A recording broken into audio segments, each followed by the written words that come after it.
Welcome to another episode of Let's Talk Buffs. My name is Mario Vitanzi. With me, as always, is Zach Seegers. You can follow us on Twitter at Vitanzi Therapy, at Zach_Seegers. We do apologize for everybody that was expecting a Let's Talk Buffs episode last week, but just like their offense against UCLA, Zach, we didn't show up for the people, and we apologize. But we have lives, and I got to see an excellent hockey game. You got to see an excellent basketball game. So hopefully there won't be too many of those instances. And then, just between our busy schedules, I don't think people realize, Zach, when you reach the level that we're at and are in such high demand, it's really difficult for the two of us to get on the same track, which is exactly why I'm literally recording in my car right now during a break. Yeah, exactly. I mean, I'm forcing you to be an absentee father. There's no doubt we've got a lot on our plates. That's all right. I mean, let's just jump right into it, man. The biggest story of the week, obviously, CU women's basketball. And I'm so glad that we did the show that we did when we did. I think it was a couple weeks ago. If you want to go back and listen, Zach gave an absolutely fantastic preview of both the men's and women's basketball teams. And one of the things that you had said, Zach, is that you were actually even more excited for the CU women's basketball team and that they have an even better chance to really make a run. And right off the bat, Zach, the first game of the season, a game in which we said, be competitive, show that you belong. And my God, did they. They dethroned number one LSU, who famously won the NCAA women's tournament last year. And they didn't just beat them, Zach. They ran them out of the gym. Give me your thoughts on that game. Yeah, it was an insane game. I mean, I felt like it was everything coming to fruition for that really talented squad where we saw a lot of people return. I can't believe, frankly, they did that to LSU. LSU is a national championship squad returning just about everyone, and they add Haley Van Lith, who is maybe I don't know if I could call her the best after we saw Jalen Sherrod on the court with her, but one of the best point guards in college basketball. And I don't know, the Buffs worked them. Aronette Von Lay has taken yet another big leap. She was a transfer from Arizona last year, won Pac-12's most improved player. This year, she just might win Pac-12 player of the year, but she has taken another huge leap in terms of her improvement. Jaquia Miller, also known as Quay Miller, was kind of the number one option last year. The entire team had to lean on her, and now she's able to become kind of the number three option with Sherrod taking another step forward, Foreman taking another step forward, and Vonleh taking another step forward. I really think she's the fourth option on this offense now, which is, I think, a more fitting role for her. Sadler's taken a good step forward. Wetta's filling in nicely as the sixth man.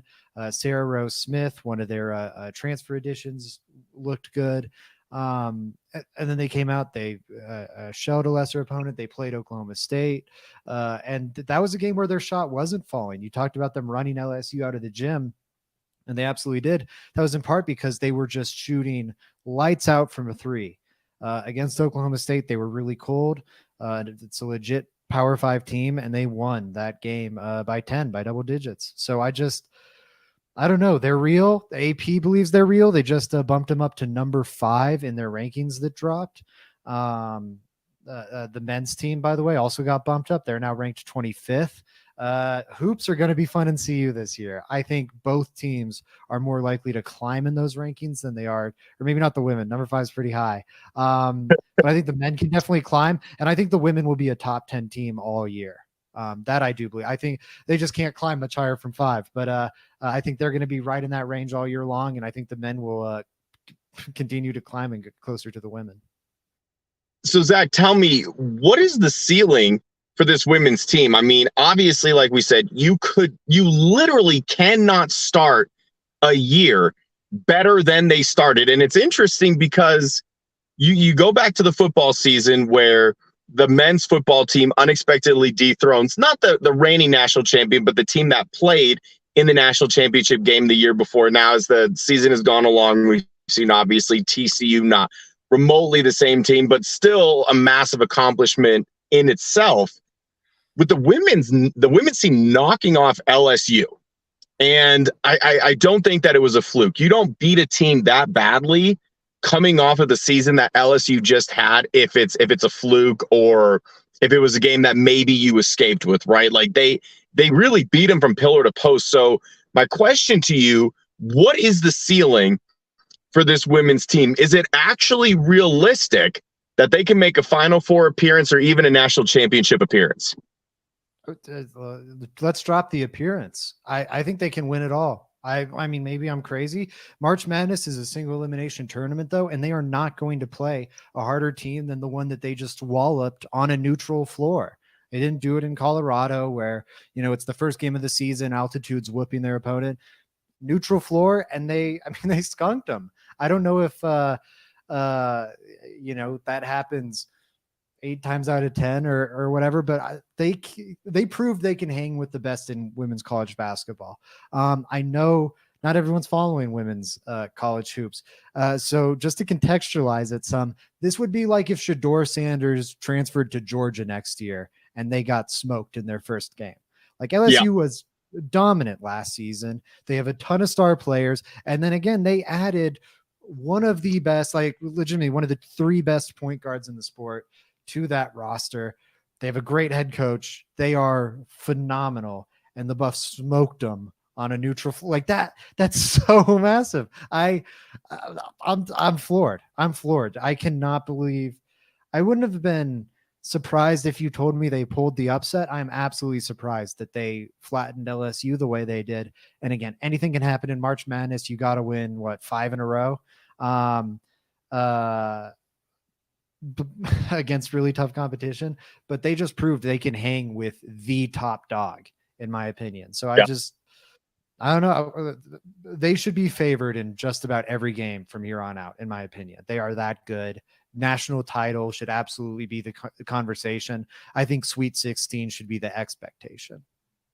Absolutely. So give me then the ceiling for this men's team. Obviously, they didn't quite get the test that the women's team got, but they handled business. They did what they were supposed to do. They're beating teams that they need to beat.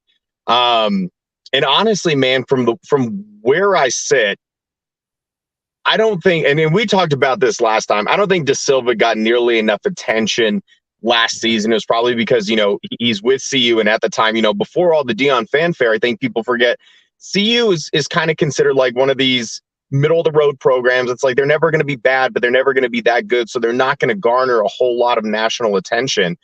And I think by the end of the year, De Silva, I mean, amongst others, but, you know, really De Silva is the leader of that team right now. I think he's going to start being discussed in, like, you know, top 15, top 20 type players if he continues on this trajectory. And I'll let you chime in on that. But where's the ceiling for this men's team? I don't think they're quite on the level as the women yet. Like maybe they're another year or two out, and it's, you know, college is so finicky and it's so fickle because you just kind of have to like keep regurgitating talent and keep reloading. But yeah, man, what's the ceiling for this men's team? I think it's high. I mean, it is lower than the women. I agree there. I could see them winning a national championship too. To be honest, I just think they have the right makeup in terms of a defensive team with a lot of good size, length, physicality, and they're pretty experienced. Maybe not in terms of the tournament, but you've got a lot of older players on the team, which I think is just a recipe for success in March. I think that's attainable. I definitely think it's a long shot. I would say a more realistic ceiling is like Elite 8, maybe a Final 4.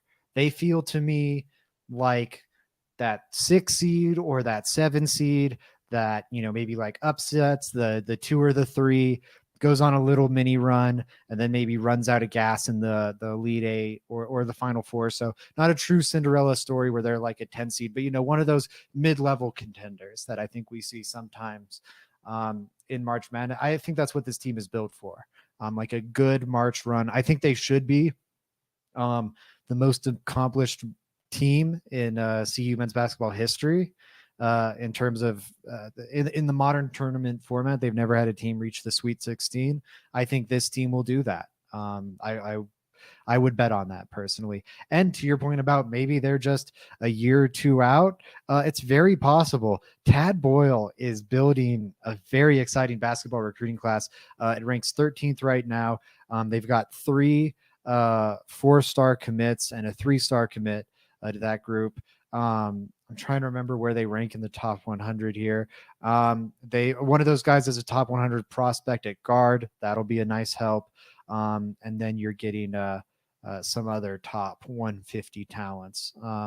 It's looking to be sorry, it looks like we lost Mario there. It's looking to be one of the very best recruiting classes. I don't know what we're gonna do. We'll see. I'm gonna vamp for a while, and maybe Mario comes back, maybe he doesn't. It's gonna be one of Tad Boyle's best recruiting classes in a long time. It actually, frankly, probably his CU career. Last year's was pretty good with Diop and Cody Williams. Maybe it doesn't top that, but it's definitely a top 2 class. It's building a very exciting foundation for this team. I think they're set up to continue to compete. Some interesting games coming up for both the men and women. I want to circle here. Mario's back. Some games I want to circle really quick for the men and women coming up. The men honestly have a pretty easy stretch up until December 10th when they play the University of Miami at Miami. That's going to tell us a ton about this team. Up until then, it's really mid-major schools: Milwaukee, Richmond, Iona, Pepperdine, and you've got a Colorado State game sprinkled in there. That's going to be very exciting, but the CU should absolutely take care of business. On the women's side, their path is definitely tougher, and that's maybe a little nervous in some ways, but or nerve-wracking in some ways. But I think it's also very exciting because we're really going to get to see what this team is. They've got SMU, Cincinnati, Kentucky, not powerhouses, but respectable teams. And then they've got NC State.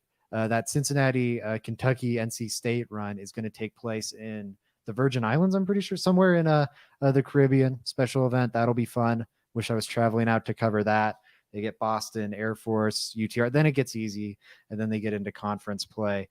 Man, conference play though, that's when we're really going to find out about the women, because it's crazy. You've got number 4 Utah, current AP pool. Number 4 Utah is in the conference, of course. Number 3 UCLA, obviously in the conference. Number 6 Stanford inside the conference. Number 10 USC inside the conference. It is going to be an absolute. It's a freaking gauntlet in there. Yeah. Yeah, so we'll find out how real this team is. I think they're pretty damn real. I think they can hang with all of these schools. I'm sure they'll lose some. It's too hard of a test or a road for them to go undefeated. But man, I'm telling you, try and get some women's basketball tickets. I know they're not the hottest ticket at CU. This is a damn good team. They're playing a lot of great competition. They're going to be great games, like top 5 matchups. They've got 3 top 6 versus top 6 matchups currently on the schedule. That's awesome. I would make an effort to check that out. Oh yeah, absolutely. Like you said, it's not a hot ticket now, but man, after beating LSU and being on the trajectory that they're on, it's going to become a much, much hotter ticket as time goes on, as long as they, like I said, continue on this trajectory, keep doing what they're doing. So as good as basketball has been at CU, and I know it's early and it's really nice, man, the football team's having a hard time, Zach. We'll circle back really quick to the UCLA game. There's obviously not that much to say. I mean, we saw just piss poor clock management at the end of that first half against UCLA, and a game that the entire game it wasn't close. And in the fourth quarter, the offense finds some points. I mean, it was a lot like USC where they closed that gap at the end, but it was too little too late. And it's infuriating to have, what did they have, 4 first half turnovers or 5 first half turnovers or something like that, and just didn't capitalize on any of it. And again, I don't want to get bogged down in the UCLA game, but now we fast forward to this Arizona game. And it was just like we said, Zach, we did not really expect them, the way that things have been going. We didn't expect them to beat UCLA. We didn't really expect them to beat Arizona. We were kind of hoping that maybe they find one win, like maybe they find a way to beat Washington State. And something that I want to touch on with the UCLA game, just being a Buffs and a Broncos fan, were you as upset as I was when they announced that Pat Shurmur would be calling the offensive plays? Because in that UCLA game, Zach, it's like, yeah, I wasn't surprised by anything that happened because that's typical Pat Shurmur BS. Well, yeah, you got that game, the Oregon State game, the Arizona game. I think the offense has taken a healthy step back since he's taken over, and I'm pretty concerned about it. From what I am hearing, and I've been doing some research on this, I've been listening to some recruit buzz, and then even asking around a little. Changing removing Sean Lewis as the offensive play caller has hurt the Buffs recruiting. That's already happened. I don't know if that's the reason Winston Watkins decommitted, but I know it's hurting the interest of some kids. And who can blame him? Pat Shurmur is a lot less appealing than Sean Lewis. Joey Richards, another CU fan, friend of the show, following that team closely, has been speculating with me that I don't know. It feels a little like, man, Sean Lewis's offense is getting my kid killed out there. I need an NFL guy who can maybe protect Shedeur a little better.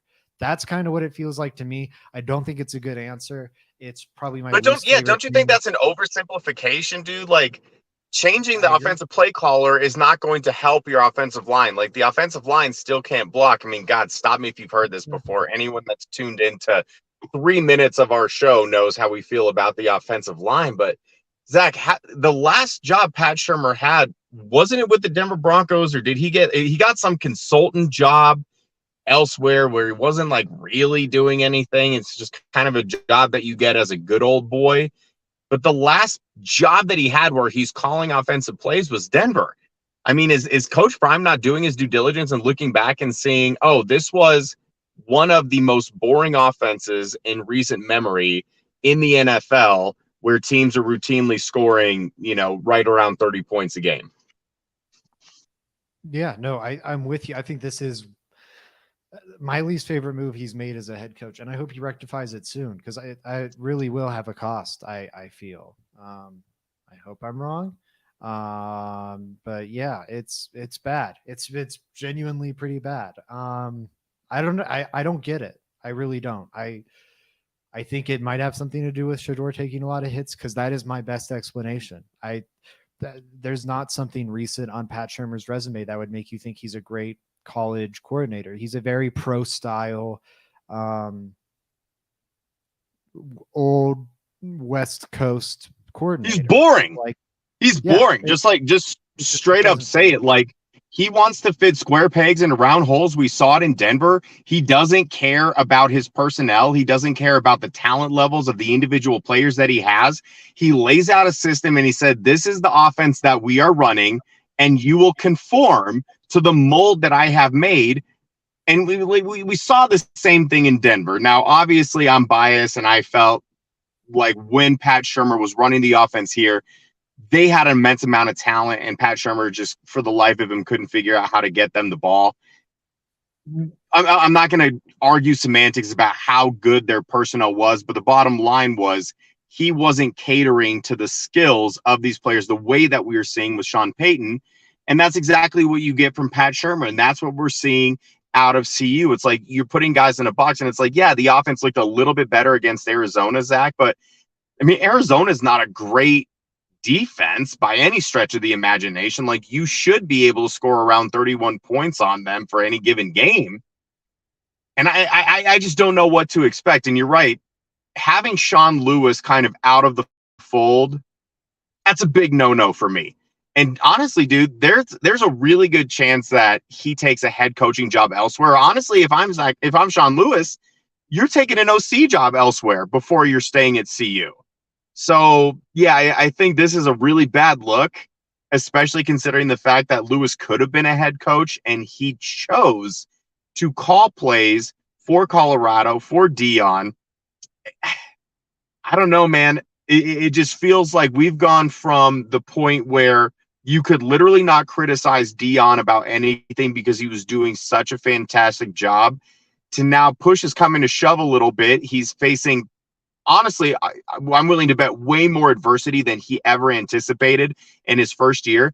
And from a record standpoint and from a production standpoint, I don't have that big of a problem with it. Does it suck that the offense isn't producing the way that they were earlier in the season? Yes. Does it suck that the offensive line has regressed instead of progressed? Yes. Does it suck that it seems like the defense can't get stops when they need to and get off the field? Yes. But as we preach on this show time and time again, it is so important to keep the big picture in mind. This team has come so far from where they were last year. Yes. But Deion can't keep relying on that. That's the well that he has gone back to one too many times, where it's like, oh, it's, we're not where we want to be, but at least we're not where we were, or however he phrases it. It's like, yeah, that's correct. But at some point, like, we as fans need to see growth in this program from a week to week basis. And we can't continue to see regression. And I bit my tongue for several weeks because Deion had done such a fantastic job of getting eyes on the program. And like I preached time and time again, that is the most important thing in college football, is getting eyes on the program, getting these recruits excited about declaring to see you and coming to see you. But the highs are highs and now the lows are low. And for my money, they've got to find a way to win one of these last two games. Like, have something that you could put a stamp on, Zach, and feel really good about, where it's like, yeah, man, we went on a slide towards the end of that season, but we got Washington State, or we got Utah. I don't see that happening, but if they figure out a way to beat Utah and play spoiler, that would be fantastic. And then you have something to build on. But as it stands right now, the level of excitement that I had after the first month of the season, it has dwindled to a dangerously low level. And honestly, I think part of that is because the basketball teams are so good, where it's the meme of the guy holding the girl's hand and he's looking back at the other girl.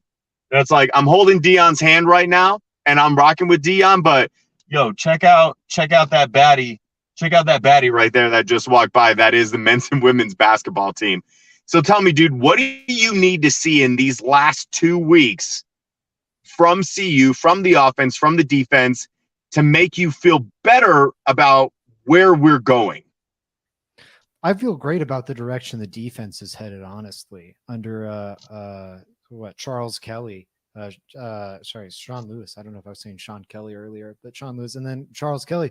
I feel great about the direction of the defense right now. I think they were terrible early in the season. I think they've undeniably improved while their offense has been struggling. The reason they're in that Oregon State game, Oregon State now ranked top 10, the reason they're really in that game till the bitter end was because of their defense keeping it close. Not so much the same thing this week against Arizona, but I mean, we saw it at UCLA. I do think they've rounded a bit of a corner defensively. I like the direction there. I don't know. I would like to see the recruiting. It seems like the plan, though, with recruiting is to just target the transfer portal hard again. I'm starting to have some doubts. Maybe about like just the ceiling where this can get to. I think it's still going to be an awesomely fun ride. I think next year they should win a good number of football games, but I do wonder if the trenches are ever going to come along, because they are well behind the curve right now. I don't think we've seen growth, or development from that group that makes you really excited about the direction of that. And I don't see any clear answers coming down the pipe. I think they have to figure something. I don't know what it's going to be. I would like to see something out of the offensive line. I think that would be huge. I'd like to see them, frankly, go back to Sean Lewis as offensive coordinator. But if they don't do that, at least have Pat Shurmur show he belongs and that this isn't a horrible disaster. I want them to right the ship on offense. Overall, everywhere they are in a better place now than they were week 0. The offense is in a worse place than where it was week 1. And I think that's undeniable. It's been hard to watch, man, to say the least. And I'm gonna take a page out of my own playbook and preach to myself right now, and to you, and to everybody watching and listening. Patience. I know it's hard because they started off so well and they started off so hot, and it was such a fun time to be alive, and it was such a fun time to be a University of Colorado fan, right? That we have to have patience. We knew that there were pretty low ceilings in this first year, and they just got to stay the course. I want to bring this up to you really quick, and I'm sure you've seen the story of who it was that was found to have stolen from the CU players while at UCLA. Did you hear about this? Yeah, it was on the sorry, audio medium. It was on the Jason Brown show, I think is where it kind of first bubbled out. He said he had They heard were from it from they some of were his high school coach UCLA friends. recruits. Yeah. Who is He allowing these kids? Who is allowing these children? Because here's the thing, dude. We've discussed, how stupid we were in our younger years. I mean, I'm still pretty stupid. I just turned 35. I still say and do stupid things routinely. My wife can attest to it. Okay, nothing this bad. I'm not going to give them a pass, but it's like, yeah, you got 17, 18-year-old kids. Of course, they're going to do dumb stuff like that. They need to be held accountable. Who the hell is watching them? Why were these kids, these children, allowed free range to roam around the UCLA locker room and the visitor locker room? Like, I am blaming UCLA and whoever is in charge of their recruiting, whoever's in charge of these visits, blaming them far more than these kids. It's like, yeah, this is a valuable life lesson, and it's a good thing that they got caught because maybe it'll deter them from doing it in the future. But what the hell is going on? This is completely inexcusable behavior from everybody involved at UCLA. Yeah, I mean, it's crazy on UCLA's part. I just think I don't know. It seems to me like bad security. I feel like we talked about this before when we were talking about like how could this possibly happen. I think they probably had some pass and they were just walking around and people weren't paying close enough attention and they went, oh, that kid's got something around his neck, like a pass or whatever, and just didn't think twice about it. The kids are stupid. The kids are so stupid because I think it's an easy crime to get away with at the stadium, in the sense that like I think you can exit the stadium with the jewelry. I think it's very hard to get away with it in the sense that like cops aren't going to check the million security cameras and very quickly figure out who did it and track you down. I don't know. It was very stupid on their part. I don't know. I think it just reveals how bad stadium security is. That's kind of my take. I think stadium security is pretty poor. I think that's what it reveals. And I wonder if the situation will be rectified. Prime, of course, called for the Rose Bowl to do that. I do think it's probably on the Rose Bowl's lax security that this situation occurred. Hopefully they're able to recover the jewelry, and what they're not able to recover will be reimbursed by the Rose Bowl or by the kids responsible or whatever. Yeah. Last thing that I want to touch on, and then we can get out of here. I'll get your closing thoughts, but I'm sure you saw the announcement, or I guess it was kind of like a pseudo announcement. It wasn't anything official, but Deion had basically spoken for Shedeur, saying that he was sticking around next year. Now, obviously, to us, Zach, that's excellent news, and that was something that we had discussed and kind of anticipated. But do you have a problem with the fact that Deion was the one that came out and said, no, yeah, he's sticking around? Sorry about that. I think it's huge. I think it's huge that he wants to stick around. I mean, I don't know. It's just hard for me to trust Deion because of the whole HBCU thing. I don't blame him for it. I think it's a reality of college football head coaches. But he talked about how God sent him to Jackson State to save HBCUs and do this great thing for HBCUs and everything. And he absolutely did. But then he left after, 2-3 years. And I think he said the job was done. He completed his mission. And I think that's fair. I think, there have been fair critiques that more maybe still could continue to have been done if the ultimate mission was to empower and uplift HBCUs. So I don't know. I think it's great. He says he wants to stay. I definitely believe he's not leaving this off season. I I hope he wants to stay in Colorado. I definitely think he likes Colorado, but I'm not holding my breath. I wouldn't be surprised if a good job comes open in a couple years. If he takes, like, if Dabo finally runs out of rope at Clemson, I don't think that'd be the one, but I could see that. It'd have to be a good job, LSU maybe, if they move on from Brian Kelly or whoever. It's going to have to be a very top end job. But I don't know. I think it's definitely. I don't think he's going to be here for like a decade. I don't think anyone does. So it's nice to hear now, but I don't think it changes all that much because I feel like the expectation already was that he was probably going to be around for 2024. I might have worded this improperly, and I wanted to let you go because that's an important thing to discuss as well. But I'm talking about in terms of Shedeur. So the announcement that Dion had made, and it's okay because that, like, you had a good take, and I agree with you, and that's certainly something that we can talk about at a later date. Dion will be there next year, and then the year after that, we'll kind of cross that bridge when we come to it, right? I mean, in terms of Shedeur.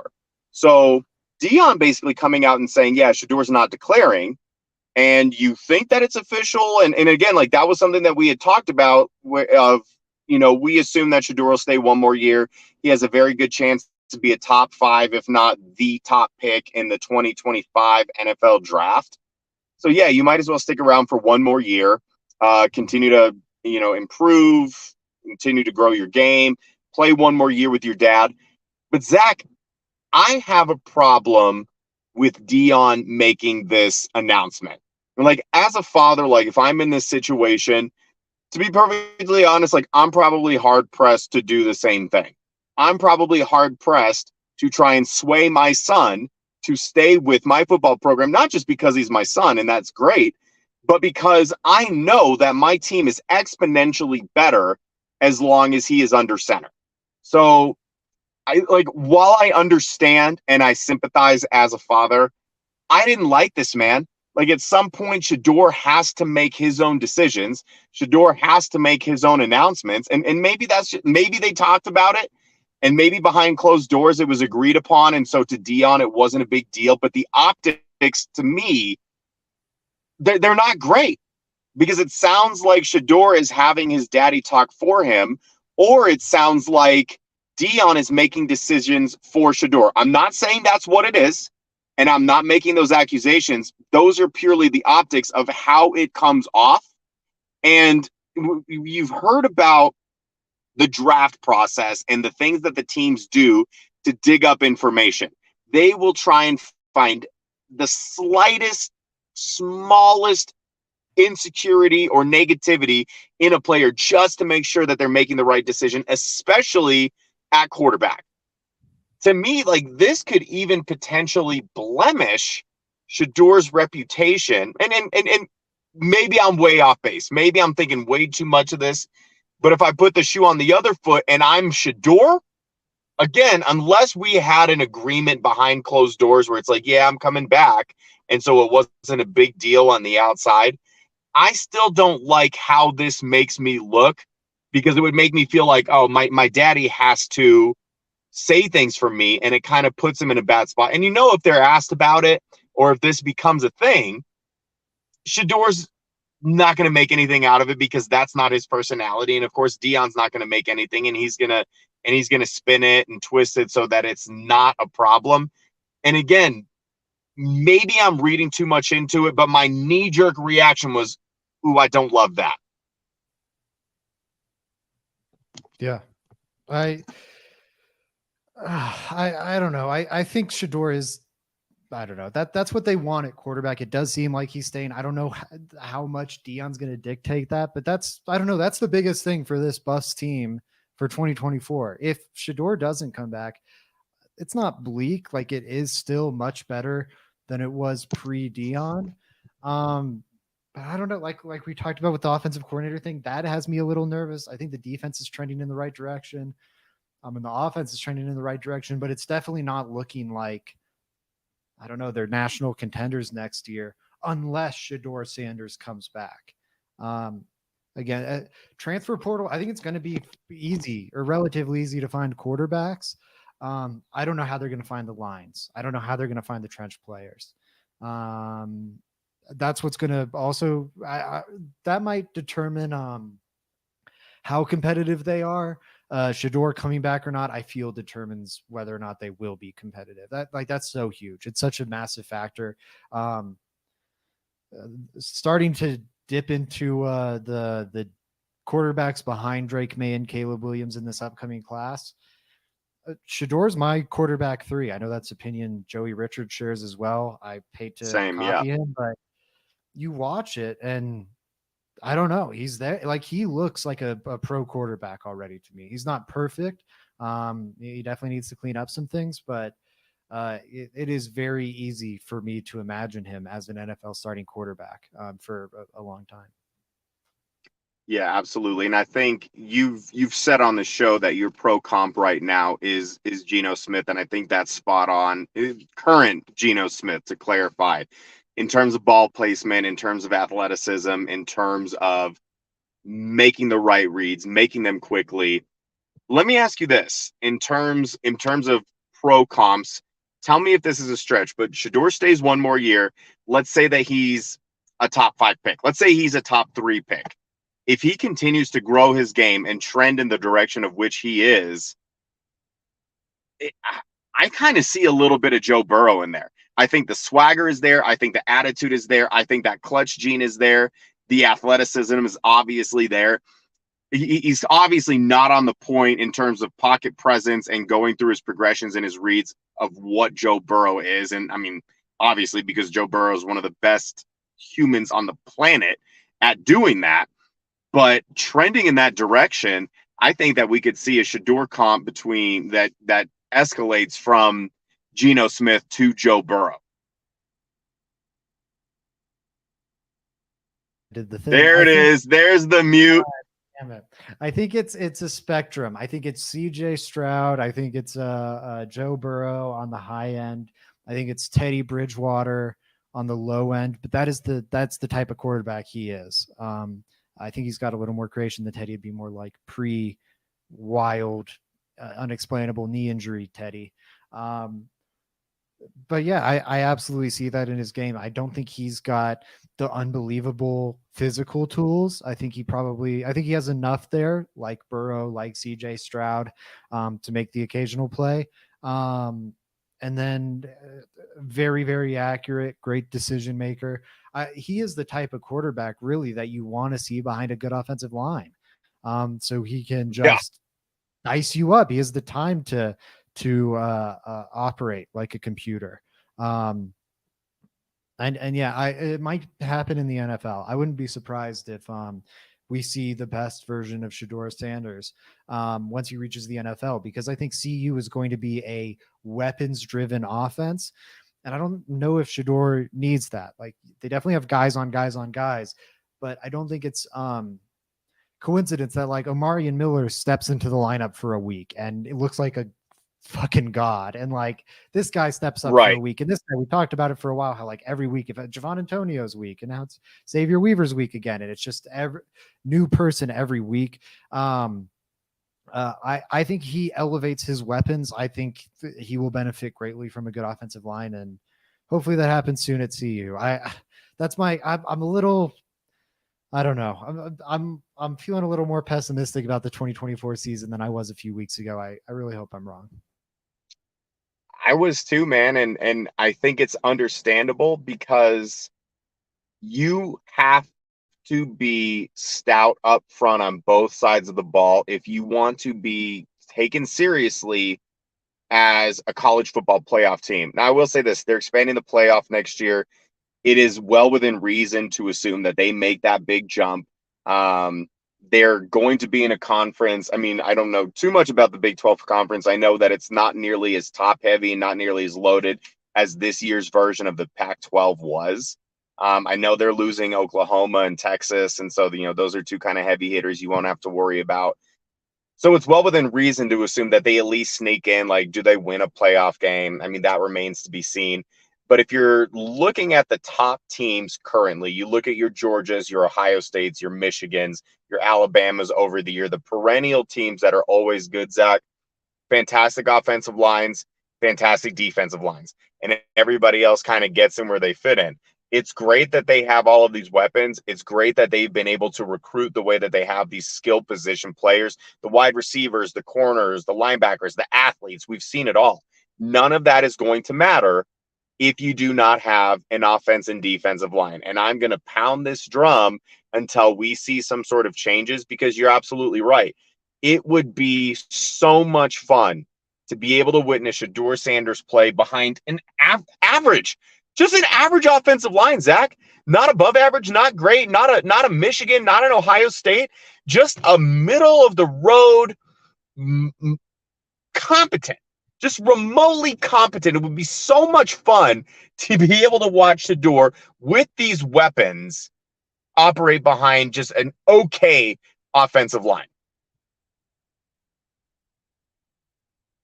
The worst with the muting. I think I don't know. I would love to see them build up a competent offense. I don't know the path to that now. I don't feel like you feel great about the coaching.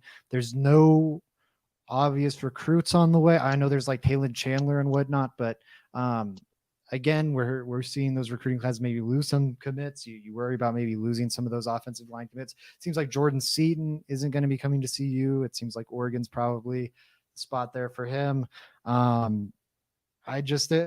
The paths to quickly improving this line aren't obvious right now. Again, maybe some talented offensive linemen transfer from other places. Like maybe Chip Kelly gets fired and God, I'm spacing on the name right now, but that offensive lineman you lost to UCLA a year ago, maybe you can somehow get him back. I don't know. But even then that's like a spot. I don't see the path to this team rapidly improving the offensive line. I don't have a ton of faith in the offensive line coach, who's probably on the outs as well if Sean Lewis is, because he followed Sean Lewis to CU. And I think the talent has left everyone wanting. They need to build that offensive line up. I just don't know how they do it. I think that is Shedeur is maybe the more impactful one. But it seems very, very likely that he's going to return. The offensive line and how are they going to remedy that is probably the biggest X factor of the off season. Because if they can remedy it, this offense should return to looking what it looked like the first 2-3 weeks. It's really the first week. If they can't remedy that, it's gonna be what it's been like since, where it's a slog and it does not feel special or explosive. Yeah, you're absolutely right. Any closing thoughts before we get out of here? Yeah. Hey, it might not be so dark. Like, obviously it's been a dark few months. The losing streak keeps rolling. They only have that one win against Arizona State over the past several weeks. I think they got a great chance to win up in Pullman. I know Washington State's favored. Pullman is definitely a hard place to play. I just think Colorado is the better team. I think I don't know. The coaching thing's kind of going weird right now. But I definitely think they're the better team. I think they have a good chance to win it. And this is a game you've got to take care of business. You got to win that one. Give me your prediction for this game, Zach. We're predicting a win. So let's hear it. Give me a score. I'll go CU. The offense has come back down to earth and the defense is playing pretty well. I'll say CU 24-20. I like that. I'm going to go ahead and take CU 27. I'll say Washington State 23. So we're predicting a win. We're doing this for the people. We're doing this for CU, Zach.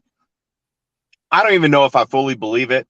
I don't know if you fully believe it, but you know what? We are going to manifest it. We are going to put it out in the universe, and we are going to help manifest this victory so that CU and the Buffs and Coach Prime and Shedeur and Travis Hunter and et cetera, they have something to hang their hat on going into the offseason. At the very least, Zach, with these last two games, even if they don't win, I had actually said the same thing about the Broncos going into Buffalo last night before that game. Even if you don't win, I need to see competitive football. I need to see Coach Sanders making good decisions from a coaching standpoint, better clock management skills, better at managing your timeouts, better at figuring out what to do and when. Because I think in terms of the recruiting, yeah, he's been great. There have been a lot of on-field errors that I think Dion really has to clean up. now that you are a Power 5 Division 1 football team, right? But as long as we see competitiveness, as long as we see the offense clicking, maybe to the extent that we did the first month of the season, we see the defense able to get off the field. Like they keep it close, they make it competitive, and they're not beating themselves. I mean, there's been 2 or 3 games, Zach, where they've beaten themselves. Like they are beating themselves away from being a bowl contending team. Now, again, they're not going to win these last 2 games. If they do, then maybe I'll figure out some way to repay being wrong. But based on what we've seen, like I don't see it happening. But they're not as bad as their record either. I think that there's been a lot of mental errors. I mean, the amount of penalties that we've seen with this team, it's become so undisciplined. Like what a far cry from what we saw week 1 against TCU, where you and I were both shocked that they had so few penalties and they were such a disciplined team. And it was like, oh, turns out they're not a disciplined team. And that was a little bit of an anomaly. So that's more of the trend that I want to see. That's what I have to see these last 2 weeks to get me feeling better. Like, would love to see a win, okay? But more than anything, look like a viable, competent Division 1 program. When you play Utah, like you're going to Utah, that's a damn hard place to win. That's a really good football team. Put up a fight. Make it close. Let them know that you are here and you're not going anywhere. I would love to see it. I would love to see it because it feels like they're going somewhere right now. It felt like, there was the whole, we're coming, we're here, and they were here for a while. And then we left.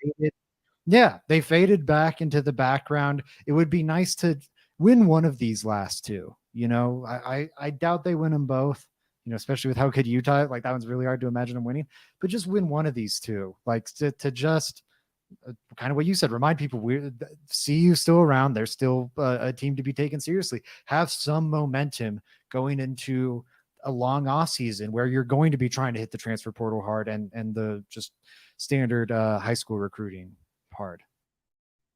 Yeah. As always, thank you all so much for joining us. You can follow us on Twitter at Vitanzi. I almost gave the old account, man. That still hurts my heart. At Vitanzi Therapy, at Zach_Seegers. Go to at Zach Seegers and try to get that dude to give up his screen name. Is it screen name, Zach, or is that a late 90s AOL Instant Messenger term? Yeah, you're showing your age there. It's definitely a handle, is what I think most people would know it as. But it's good. It's like we're kind of like the old man and the little kid and up. I think that's why people like us so much. Oh my God, you're like the worst and also best human that I know. It's incredible that you can toe that line so perfectly. Make sure you look down in the comments. We've got a link to our store. We would love your support. Buy the Let's Talk Buff shirt. They are so gorgeous. They make your muscles look bigger. Even when Zach wears it, it looks like he's got a couple muscle fibers. That's very impressive. He's got this freakishly long neck, so shirts fit him weird, but not that one. That shirt fits so perfectly. It makes it seem like he's not built like a baby giraffe. So go ahead and click the link down below and join us next week. Zach, I think we gotta try to have Matt McChesney on because you and I are both at a loss when it comes to the offensive line. And if there's anybody that we know that is in this market that knows how to fix or at least start and begin to fix the CU offensive line, it's Matt McChesney. Yes, fully agree. I would love to get Matt on this show. Had him on the Broncos show to talk about some O-line stuff with me. Would love to have him on here because I think he would definitely enlighten us on what is going on with offensive line and what are the paths to fix it. Because as you could probably kind of hear in the show today, I'm feeling a little hopeless about it. Yeah, there's definitely a sense of hopelessness, and so we'll have Matt pull us out of the pit of misery, dilly. Thank you all so much for joining us. We will see you next week, and as always, Go Buffs.